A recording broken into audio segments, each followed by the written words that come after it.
ஓம் சக்தி. சக்தியில் அனைவருக்கும் என்னுடைய அன்பான வணக்கம்.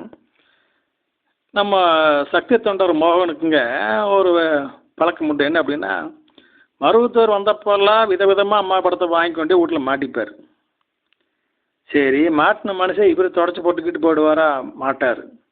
இவர் சம்சாரம் தான் செய்யும். நிறைய குடும்பங்கள் இப்படி தான் பண்ணுறாங்க நம்ம ஆம்பளைங்க. சம்சாரம் சொல்லிச்சு, ஏனுங்க போகிறப்பெல்லாம் படத்தை கொண்டு வந்து ஊடுவராக மாட்டி வச்சுட்டீங்க, எத்தனை படத்தான் தொடச்சி போட்டு வைக்கிறது, எனக்கு ஒரு நாளைக்கு உடம்பு கிடக்க முடியாமல் போகிறப்போல்லாம் ரொம்ப சங்கடமாக இருக்குது, அதனால் கும்பிட்றத படத்தை மட்டும் வச்சுட்டு பாக்கியெல்லாம் எடுத்து உள்ளே வைங்கன்னு அது சொல்லியிருக்குது. இவர் அதை சட்டம் பண்ணிக்கல. திருப்பி அந்த அம்மா சொல்லாமல், சரிடா இதே பெரிய பிரச்சனையாக இருக்குது, சரி அப்படித்தான் எடுத்துருமேன்னு சொல்லி இவர் என்ன பண்ணுறாருங்க, கிறுக்குத்தனமா இந்த வழிபாட்டில் வச்சுருக்கிற பேர் பூஜை ரூமுக்குள்ள குரு படம், கருவறை படம், பாதம் படம், அந்த பாதம் படத்தை எடுத்து ஒவ்வொரு கவரில் போட்டு சுற்றி நம்ம அலமாரியில் வச்சிடலாம், பீரோவில் வச்சிடலாம் அப்படின்னு நினச்சிக்கிட்டு இவர் ஆஃபீஸ் போயிட்டு திரும்பி வர்றாரு. நைட்டு 9:15 மணிக்கு திரும்பி வரும்போது பார்த்தா வீட்டில் எல்லோரும் டிவி பார்த்துருக்குறாங்க.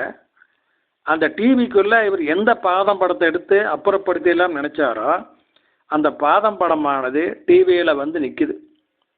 இவர் அதை பார்த்தோன்னே ஓம் சக்தின்னு கத்துறார்.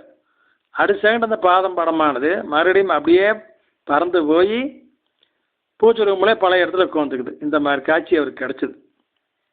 அதுக்கு பின்னால் அவர் பாதம் படத்தை எடுக்கவே இல்லை. மற்ற படத்தை எடுத்தாரோ என்னமோ அதை பற்றி அவர் சொல்லவும் இல்லைங்க. சக்தியிலே ஓம் சக்தி.